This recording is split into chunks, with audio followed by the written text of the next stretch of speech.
Assalamualaikum warahmatullahi wabarakatuh.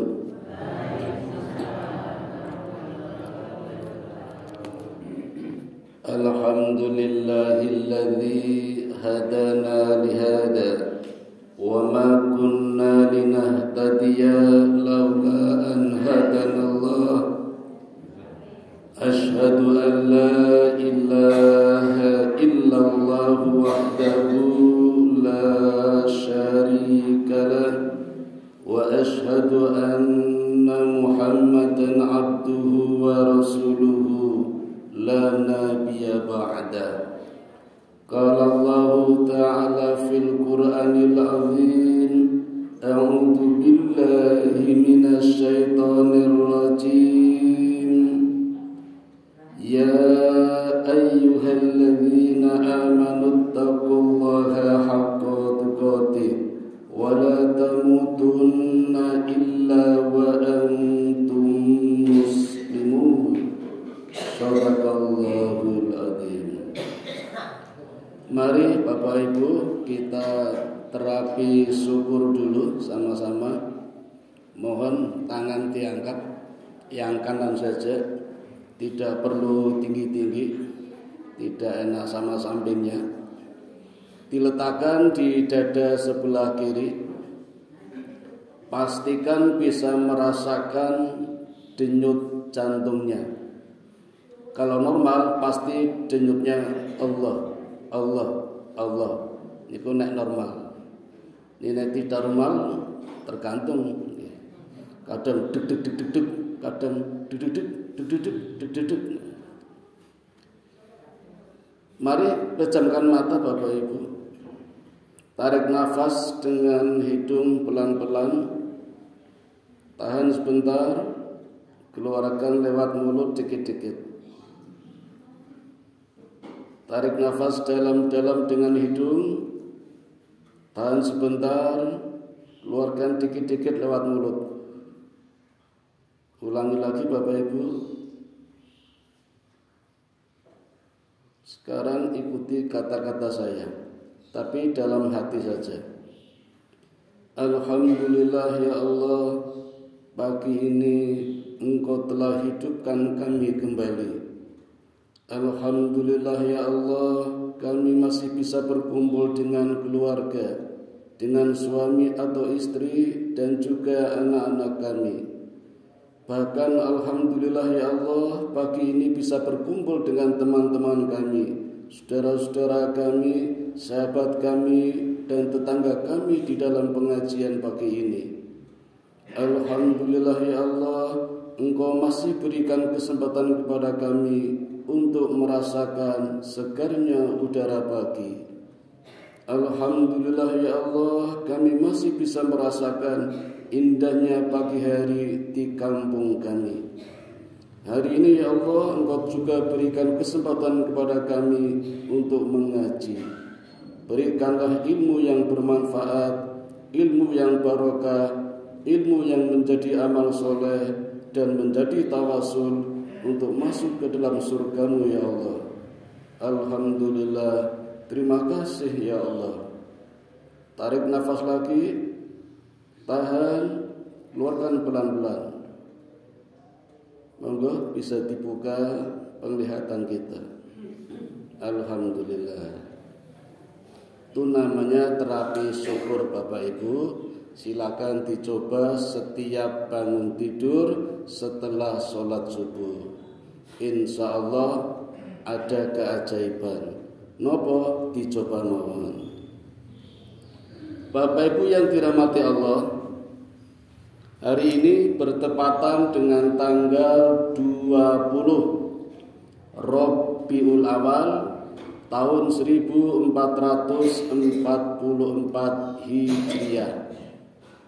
Tidak ada amalan khusus, tetapi bulan Rabiul Awal adalah bulan yang sangat bersejarah.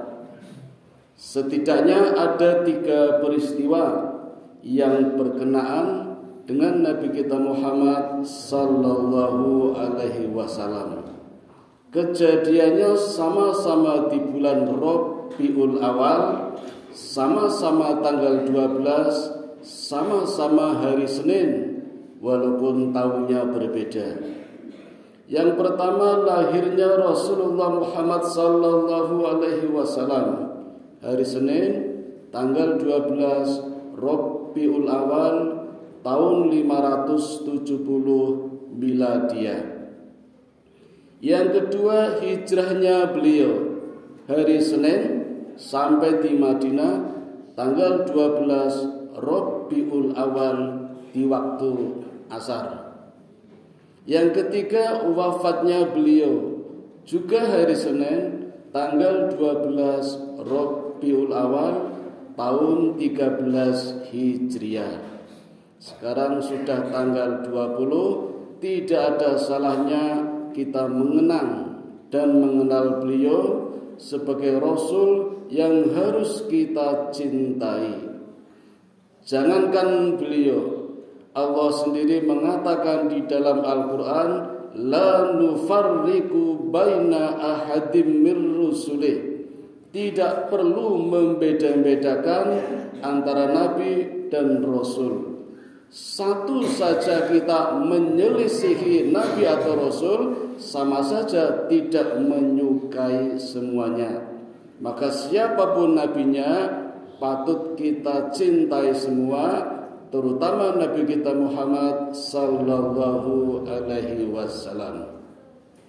Nah, salah satu bentuk kecintaan kita kepada Rasul adalah mempelajari riwayatnya, perjuangannya, dakwahnya, perilaku dalam kehidupannya.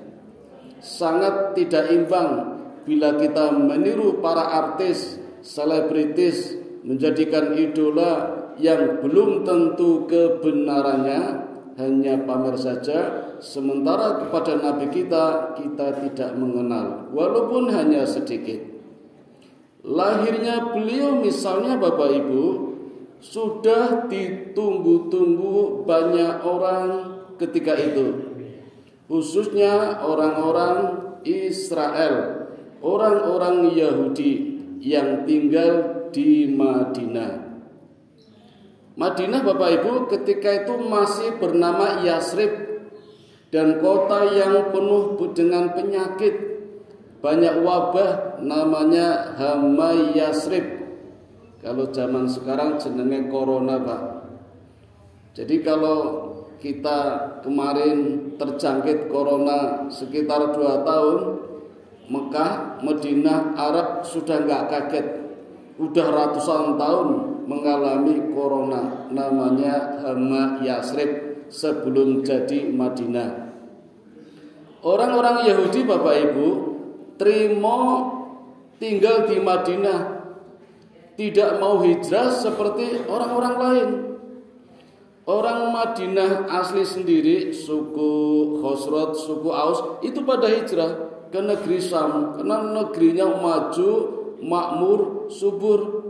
Tapi orang Yahudi enggak hijrah, lebih suka menghadang mara bahaya, menghadapi virus corona ketika itu, sampai ratusan tahun tidak mau hijrah.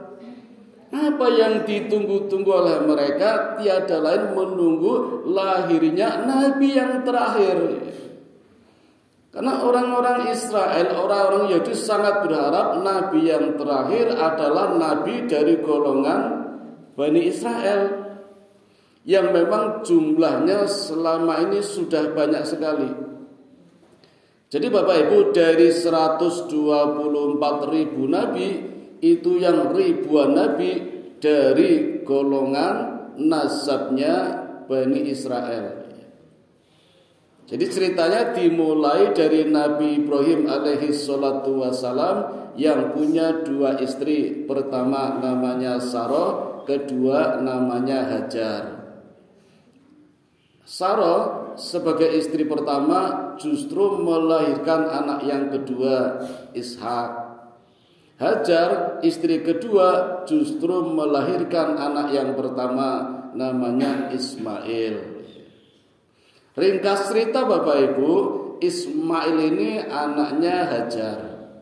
Hajar itu budak, budaknya Raja Mesir. Sebenarnya bukan budak Bapak Ibu, anaknya Raja Mesir yang kalah perang terus dijadikan budak. Ketika Ibrahim dan Sarah dakwah di Mesir, mengalahkan Raja Mesir yang berkuasa ketika itu, Sarah diberikan hadiah. Hadiahnya seorang wanita namanya Hajar. Oleh Raja Mesir katanya budak. Padahal anak raja juga, cuma kalah berperang. Nah, Hajar ini melahirkan Ismail yang jadi nabi. Nah, orang-orang Israel nggak terima sampai sekarang. Maunya nabinya yang terakhir ya bukan dari Ismail, bukan dari budak, tapi dari Sarah yang melahirkan Ishak. Itu ceritanya begitu Bapak Ibu. Dendam sejarahnya sampai di situ. Ishak punya anak dua. Yang pertama Ais atau Esau yang melahirkan nabi-nabi Timur Tengah termasuk Eropa, Denmark, Swedia, pokoknya daerah-daerah Eropa itu melahirkan nabi-nabi Eropa, keturunan Ais atau Esau. Nanti ada Nabi Zulkifli, Nabi Ayub, Nabi Su'aib, keturunan mereka.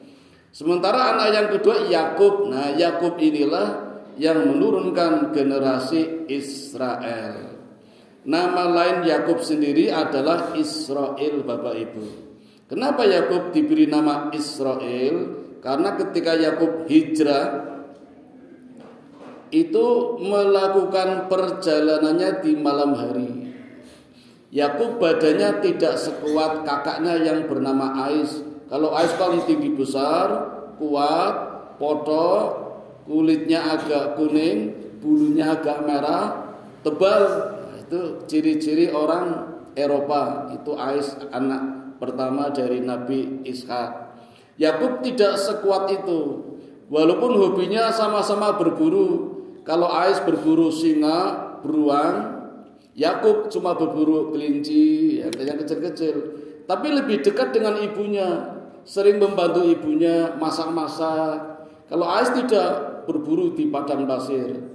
Nah, ketika harus hijrah karena mau dibunuh oleh kakaknya, Yakub hanya bisa melakukan perjalanan di malam hari. Kalau siang nggak kuat, jadi siang malah tidur, malam hari melakukan perjalanan. Nah, orang yang melakukan perjalanan malam disebut Isra. Kalingan boten Bapak Ibu peristiwa Isra Mi'raj? Surat Isra ayat pertama. Subhanalladzi asra bi abdihi lailam minal masjidil haram ilal masjidil aqsa. Maha suci Allah yang telah memperjalankan hambaku di waktu malam dari Masjidil Haram ke Masjidil Aqsa. Ini kisah Isra Mi'raj Nabi Muhammad sallallahu alaihi wasallam, disebut Isra. Nah, Nabi Yakub juga melakukan perjalanan malam, maka disebut Isra. Ilnya itu dari kata Allah. Allah memperjalankan Yakub di waktu malam, maka diberi nama Israel. Jadi kalau kita mendengar kata Israel, itu adalah Yakub, Nabi Yakub. Bani Israel adalah generasinya Yakub. Karena Yakub itu punya 4 istri dengan 12 anak. Dari 4 istri punya anak 12, laki-laki semua. Kalau di dalam kitab Tanah ada perempuannya 1, jadi anaknya 13. Nah, dari situ Bapak Ibu lahir ribuan hadis, ribuan nabi. Maka sangat berharap karena terlanjur banyak sekali nabi, maka nabi yang terakhir harapannya adalah dari golongan Israel, itu karepe orang Yahudi. Dan di dalam kitab Yahudi sendiri, kitab Taurat juga ditandai munculnya bintang Ahmad, Najmu Ahmad. Kalau sudah muncul Najmu Ahmad, maka telah lahir seorang bayi yang bakal menjadi nabi yang terakhir. Itu yang sangat dinantikan orang Yahudi yang ada di Madinah. Bapak Ibu, peristiwa lahirnya Nabi Muhammad sallallahu alaihi wasallam banyak diiringi dan didahului oleh peristiwa. Di antaranya 50 hari sebelum beliau lahir terjadi penyerangan pasukan gajah, 1000 gajah yang dipimpin oleh Raja Abroha Asram dengan mengendarai gajah terbesar namanya Gajah Mahmud. Maka kalau kita lihat di film-film animasi, film Gajah Purba, ada yang bilang Gajah Mamut itu dari kata Mahmud ya. Pinjam dari istilah Quran, Gajah Mahmud. Penyerangannya terjadi sebelum masuk kota Mekah di Wadi Mu'asir, lembah pengepungan. Allah sengaja melindungi kota Mekah karena memang kota Mekah kota yang disucikan, kota yang diamankan oleh Allah. Allah sendiri mengatakan wattini wazzaitun wa turi sinin wa hadzal baladil amin. Demi buah tin dan buah zaitun. Bapak Ibu, buah tin itu buah yang banyak hidup di tempat tinggalnya Nabi Nuh alaihi salatu wassalam. Ada apa dengan Nabi Nuh? Dengan demikian Bapak Ibu, Nabi Nuh itu menyangga kelahiran Rasulullah Muhammad sallallahu alaihi wasallam. Bahkan ada satu riwayat, walaupun Nabi Muhammad Nabi terakhir, tapi nurnya dulu, nurnya Nabi Muhammad itu sudah Allah siapkan jauh sebelum Nabi Adam. Jadi kalau istilah orang Jawa, barep lahirnya bontot nih. Jadi di orang Jawa kadang ada keyakinan sing lahir keri bontot lebih dewasa daripada kakaknya. Itu ada seperti itu di filosofi orang Jawa. Nabi Muhammad seperti itu, nur Muhammadnya sudah disiapkan Allah jauh sebelum Nabi Adam, ning lahirnya bontot. Bahkan lebih dewasa, walaupun bontot tapi lebih dewasa daripada yang barat. Nah, kenapa disangga oleh Nabi Nuh? Bapak Ibu, Nabi Nuh itu bergelar Abu Basar Sani, bapak manusia yang kedua setelah generasi sebelumnya dihancurkan oleh banjir bandang oleh Allah Subhanahu wa taala.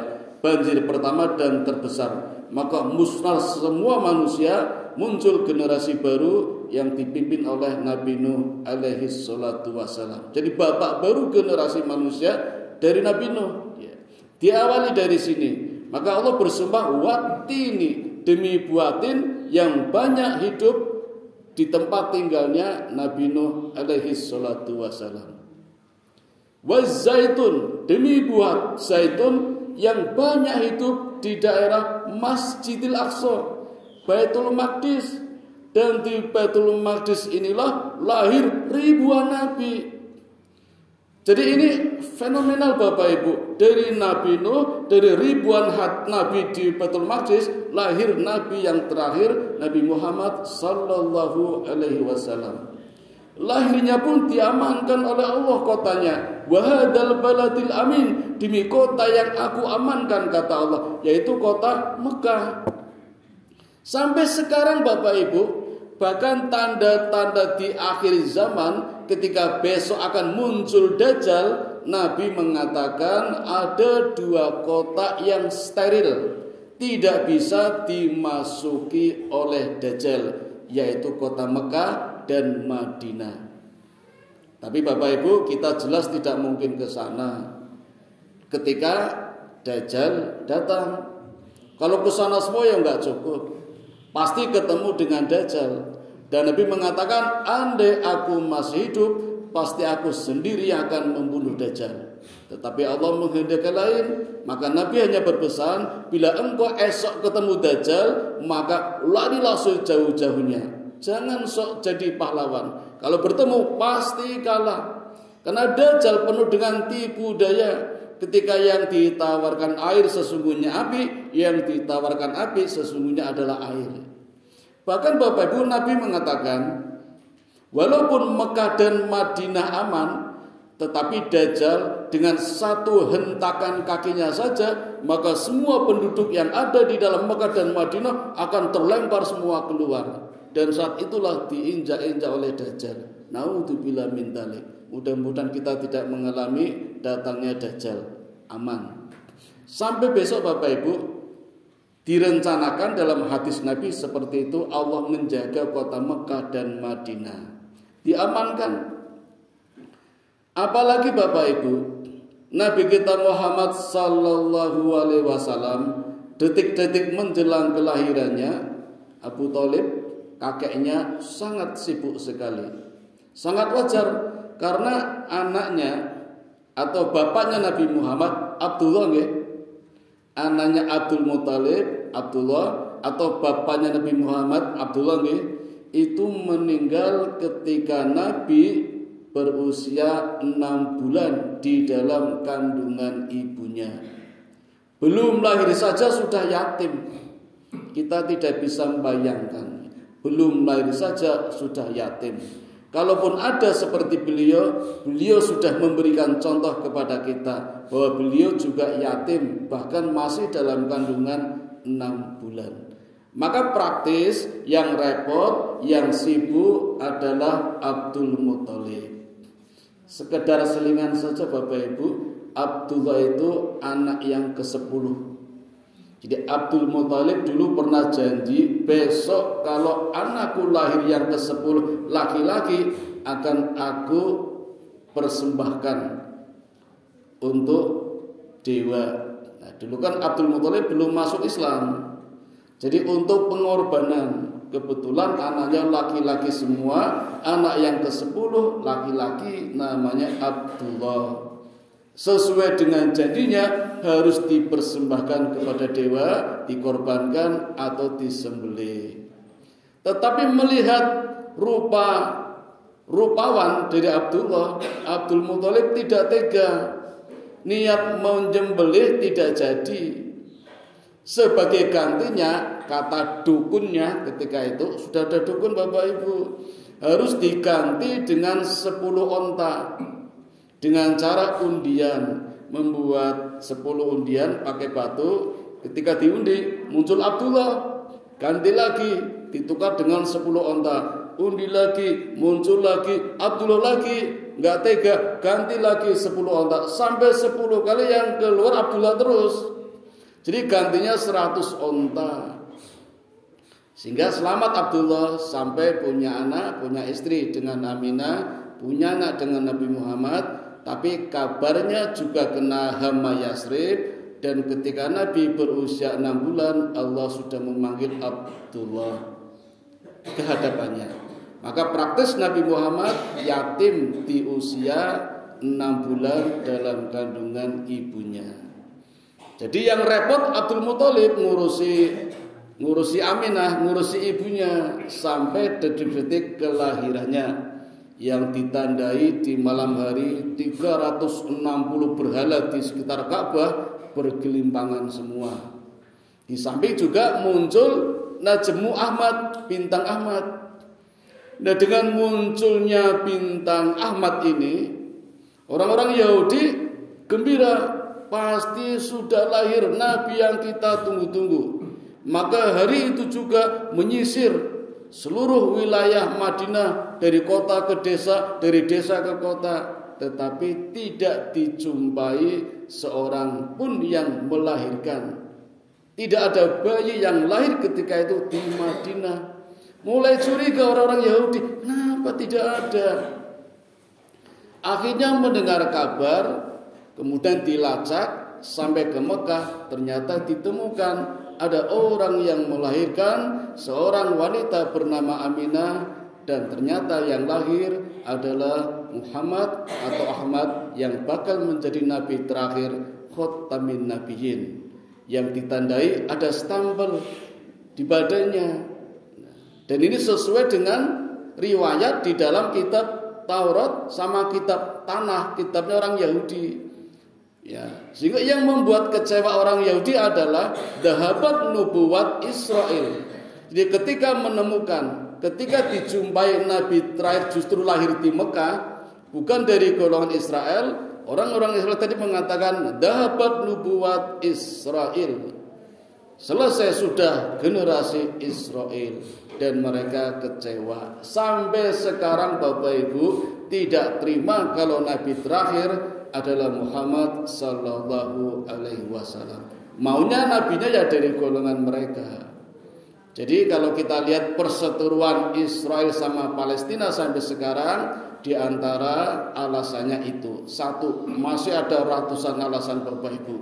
Nanti banyak akan kita jumpai kalau kita mempelajari sirah-sirah nabawiyah. Terutama Nabi Yakub itu juga nanti banyak itu. Persoalan-persoalan yang dijadikan alasan sampai sekarang Israel menyerang Palestina. Bapak Ibu, ada tradisi di kalangan Arab. Kalau ada orang melahirkan, nanti banyak orang datang. Bukan nyumbang, ya. Kalau kita kan nyumbang. Mencari pekerjaan. Datang kabilah-kabilah. Ya seperti di tempat kita, mungkin ada di daerah mana kelompoknya para pengemis, di daerah mana ada kelompoknya para pengamen. Ya. Kalau kita lihat di jalan ketok jalan-jalan 10 meter tingkat 2 mobil. Ya. Karena mereka profesinya. Orang mau golek-golek ini memang profesi seperti itu. Cara mudah mencari uang. Ada kelompok pengrajin, ada kelompok peternak. Di Mekah juga ada tradisi seperti itu. Ada kabilah-kabilah yang khusus pekerjaannya mencari orang yang baru melahirkan, kemudian menyusui bayinya.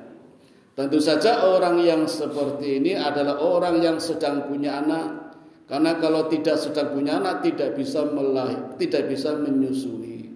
Jadi banyak wanita-wanita datang dari pelosok Mekah ketika itu ingin menjemput bayi yang baru lahir untuk disusuinya sebagai mata pencahariannya, mendapat penghasilan dari menyusui anaknya orang lain. Dan dari Aminah sendiri Bapak Ibu, tradisi juga ada kekhawatiran. Biasanya ketika itu zaman itu di kota banyak penyakit, banyak wabah, banyak polusi. Jadi tradisi orang Mekah juga kalau habis melahirkan bayinya dibawa ke desa.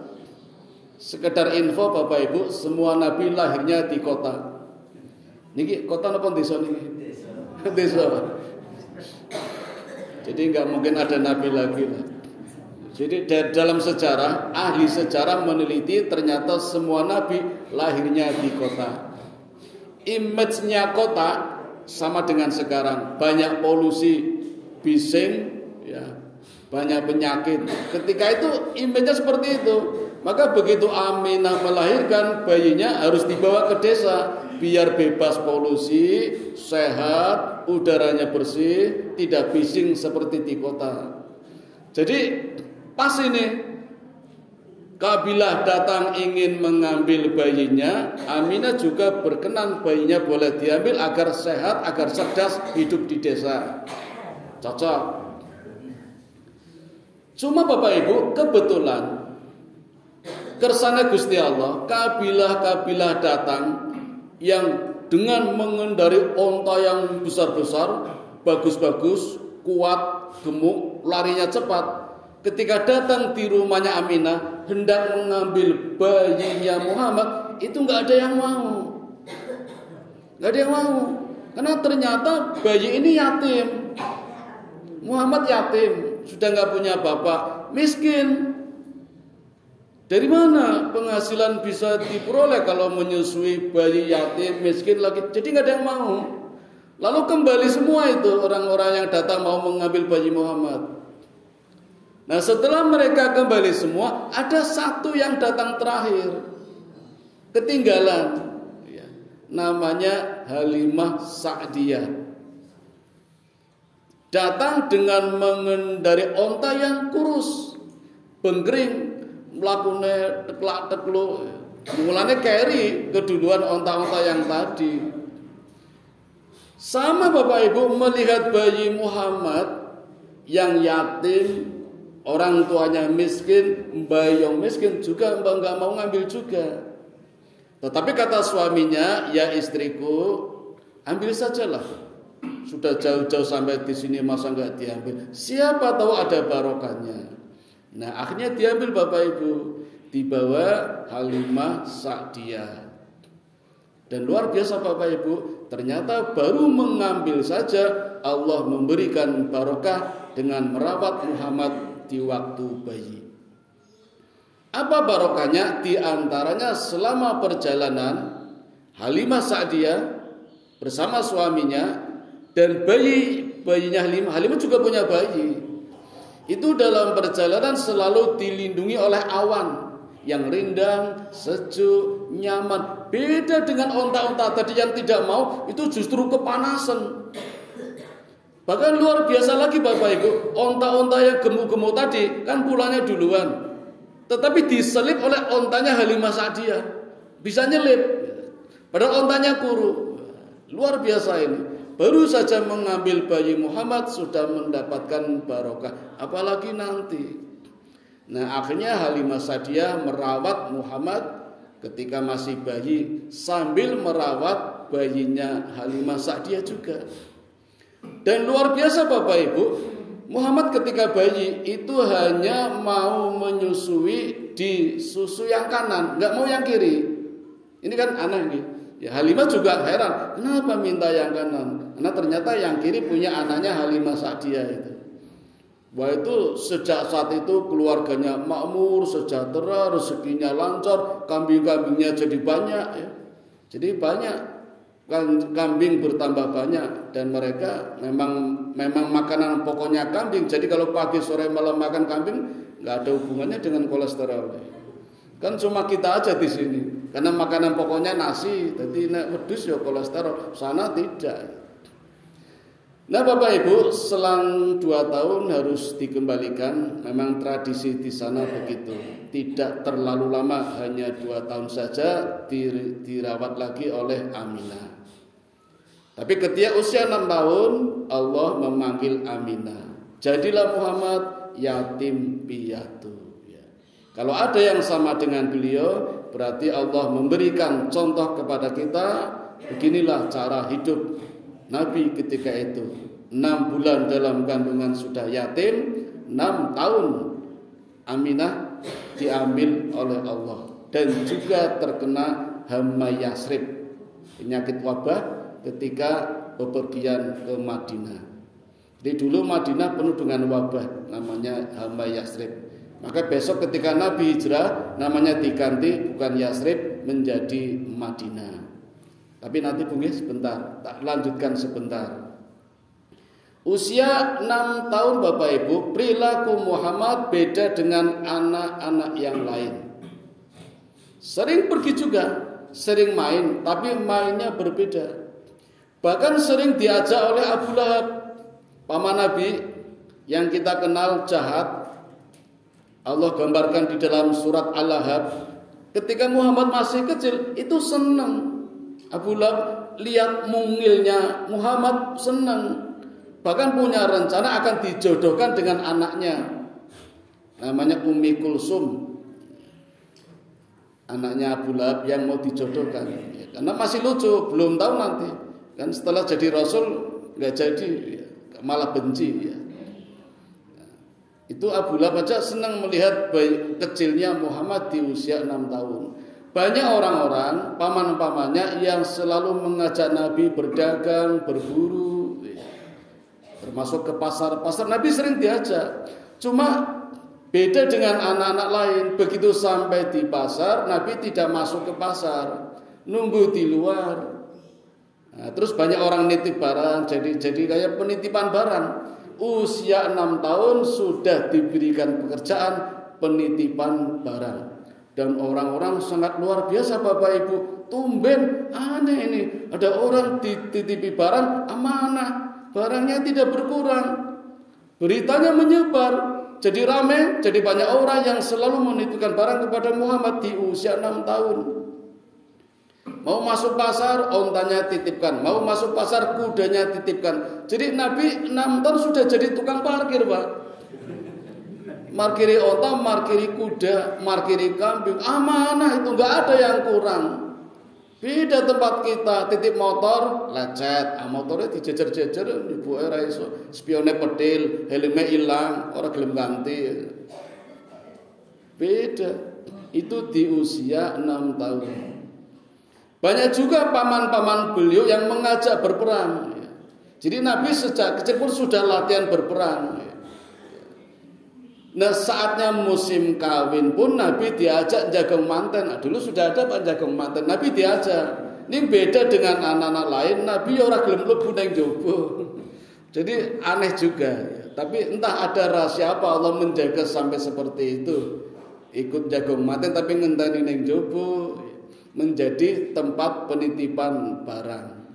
Nah, dari sini saja Nabi sudah sangat viral betapa kejujurannya menjaga amanah. Sehingga dari kecil saja sudah bergelar Shodiqul Amin. Benar, amanah, jujur, dapat dipercaya. Itu usia 6 tahun sudah memiliki sifat seperti itu. Tumbuh dewasa, Nabi bertambah lagi prestasinya. Banyak dikenal oleh para suku Mekah ketika itu menjadi orang yang pemersatu, menyatukan bangsa-bangsa Arab. Dan bersatunya bangsa Arab itu diawali dengan penyerangan pasukan gajah tadi Bapak Ibu. Ternyata memberikan berkah. Kalau di dalam surat Al-Fil digambarkan Allah memberikan pelajaran kepada kita dari peristiwa pengepungan gajah, orang yang sombong cukup dikalahkan dengan burung ababil, dengan membawa batu bara dari neraka, membalas serangan Abraha, dan Allah gambarkan seperti ulat yang memakan daun. Jadi Allah nggak perlu mengirimkan bencana musibah gunung meletup langsung habis, tidak, pelan-pelan. Itu kan sangat menyakitkan, mati pelan-pelan seperti daun digigiti ulat. Begitulah Allah kadang menghancurkan kesombongan seseorang. Sama dengan Namrud, raja yang berkuasa ketika Nabi Ibrahim. Allah nggak mengirimkan gempa, nggak mengirimkan bala tentara, cukup mengirimkan 1 ekor lalat kecil yang masuk ke dalam hidungnya. 3 hari Bapak Ibu, Namrud bergelimpangan. Pekerjanya hanya garuk-garuk kepala, garuk badan, garuk kaki. Sampai hari ketiga berdarah-darah, lalatnya belum keluar juga itu. Sampai jatuh bersimbah darah di hadapan rakyatnya. Orang yang mengaku dirinya jadi Tuhan mati hanya oleh seekor lalat. Sampai rakyatnya mengatakan Tuhan kita mati oleh seekor lalat itu. Begitulah Allah menghancurkan kesombongan seseorang. Sama dengan Abraha, seperti daun yang digerigiti ulat. Nah, itu ternyata barokahnya adalah memberikan pelajaran kepada orang-orang Arab untuk bersatu. Li'ila fi Quraisyin, menyatukan orang-orang Quraisy yang tadinya bercerai-berai. Karena bercerai-berai dihajar, dikepung oleh Abraha. Ini juga pelajaran buat kita umat Islam. Marilah kita bersatu, jangan bercerai-berai. Nanti ada yang menyerang itu loh. Ini sudah diberikan pelajaran oleh Allah sejak saat itu. Munculnya surat Fil, munculnya surat Al-Quraish, seperti itu memberikan pelajaran kepada kita untuk bersatu. Dan lahirnya Muhammad inilah yang menyatukan suku-suku Quraisy.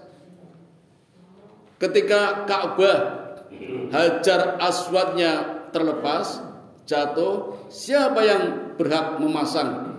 Ini kan ramai Bapak Ibu, hampir terjadi pertikaian. Ada yang mengusulkan yang berhak memasang Hajar Aswad adalah orang yang datang dari arah timur. Jadi siapapun yang datang dari arah timur muncul, dialah orang yang berhak memasang Hajar Aswad. Ternyata Bapak Ibu, yang datang dari arah timur itu Nabi Muhammad, sehingga beliau berhak memasang Hajar Aswad. Tapi Nabi tidak semena-mena seperti itu. Nabi mengumpulkan semua kepala suku orang Arab, dikumpulkan semua, dan masing-masing memegang kain kiswahnya untuk mengangkat Hajar Aswad, dipasang bareng-bareng. Sejak saat itulah orang Arab bersatu dan menyatakan Muhammad sebagai anak yang pemersatu. Luar biasa itu, di usia muda 12 tahun. Ringkas cerita Bapak Ibu, di usia 25 tahun mulai ada orang yang senang kepencut dengan Nabi. Tidak cuma rupa yang rupawan, tapi juga akhlak beliau yang amanah, sidik, dapat dipercaya.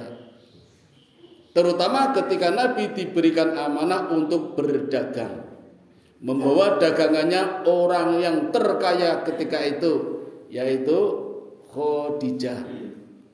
Digambarkan dalam riwayat kekayaan Khadijah itu lebih kaya daripada semua laki-laki yang kaya di Mekah ketika itu. Wah, luar biasa gitu. Tapi janda Bapak Ibu, ya, Khadijah sudah janda 2 kali. Tertarik sama Nabi, tertarik pada akhlaknya, kejujurannya. Dan Khadijah nggak langsung menyatakan, ya, sama dengan ibu-ibu kan nggak langsung menyatakan. Selidik punya selidik dulu, dimulai dari ditawari modal dagang, mau apa tidak.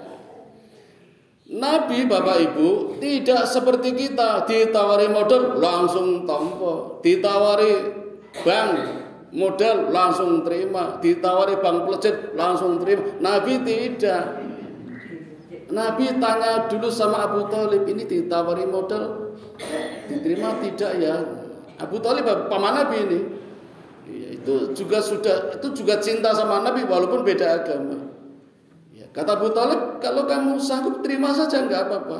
Diterima tawaran modalnya. Terbukti amanah, Khadijah tertarik lagi, minta tolong kepada pembantunya namanya Maisarah.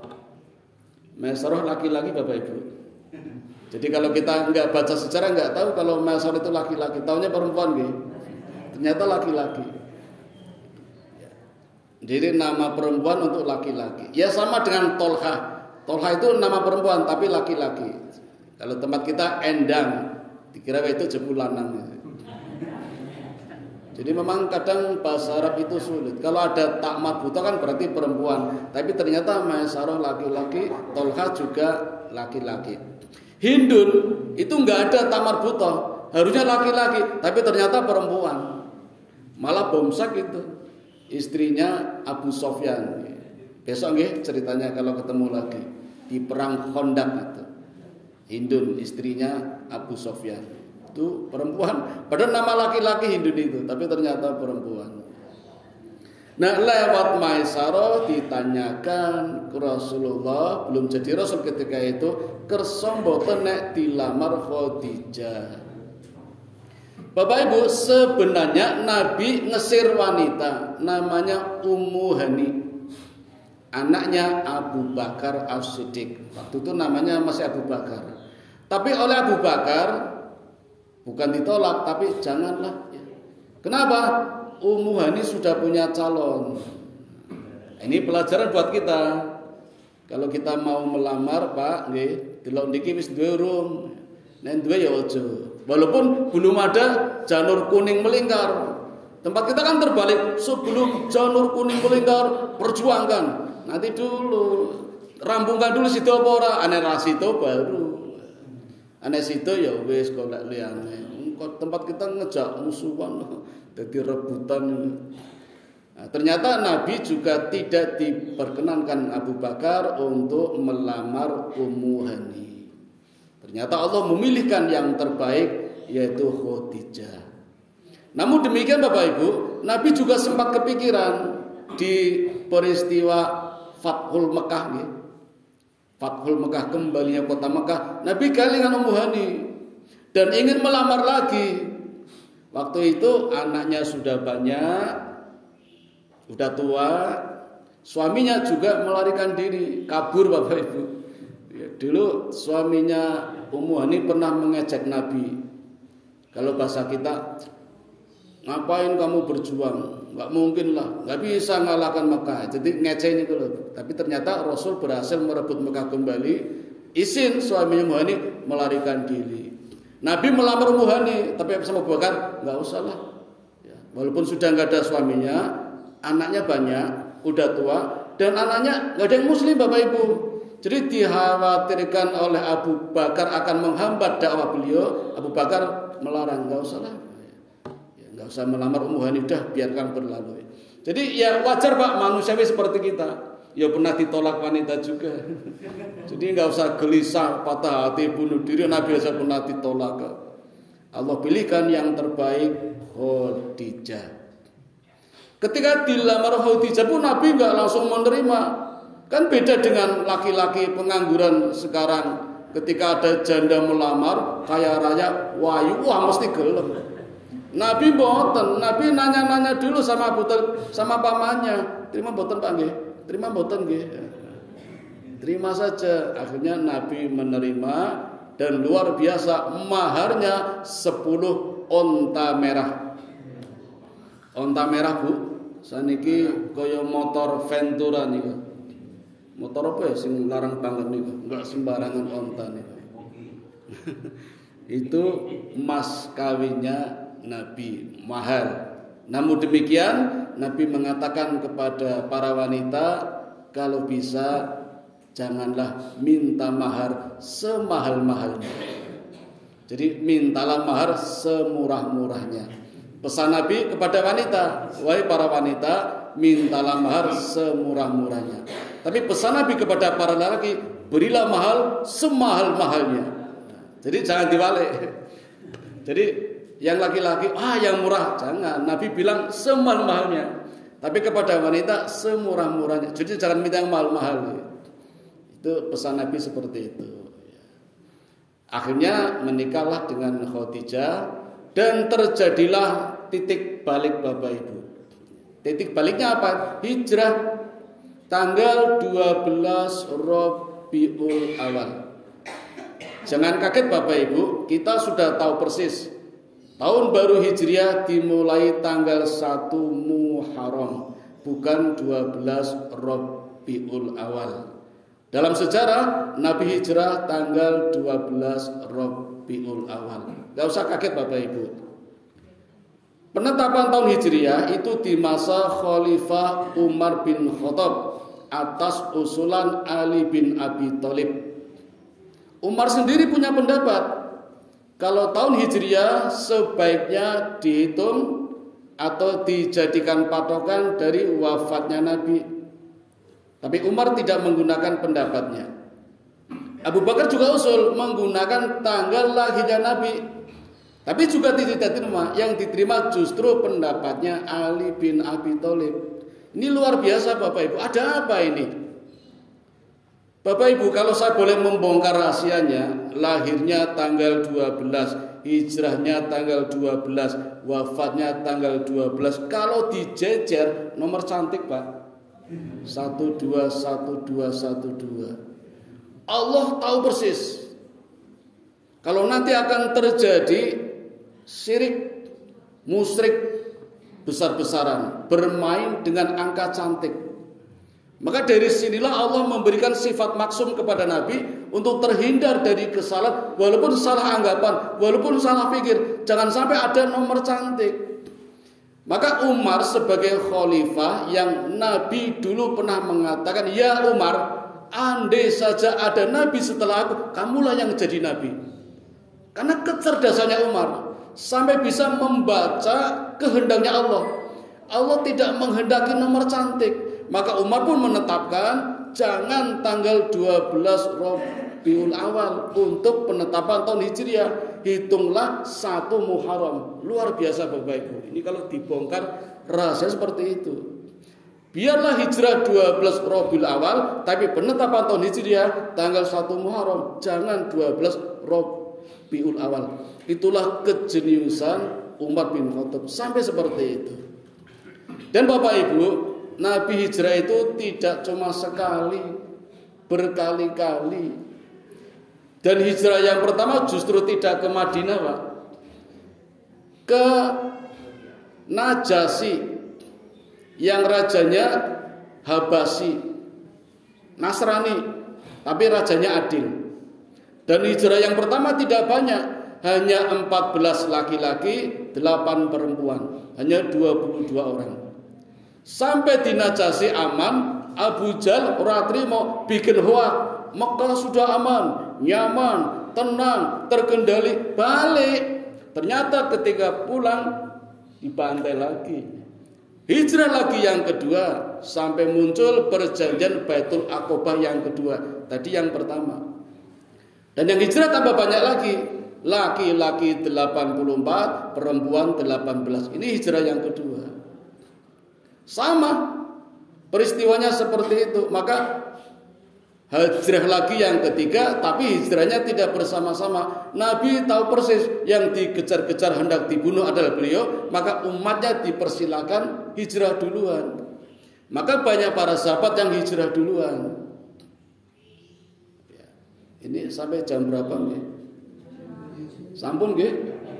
Mulai ditambah hijrah tanggung niki. Ceritanya kapan-kapan mawon. Karena ada beberapa peristiwa penting di seputar hijrah. Hijrahnya Abu Salamah, hijrahnya Ummu Salamah, hijrahnya Umar bin Khattab, hijrahnya Abu Bakar. Itu nanti besok aja lah insyaallah. Ya sekedar tambahan saja sedikit Bapak Ibu. Begitu sampai di Madinah, ini terjadi titik balik, turn point. Jadi sampai di Madinah waktu asar Bapak Ibu. Nah disitulah Nabi pertama kali melakukan sholat asar.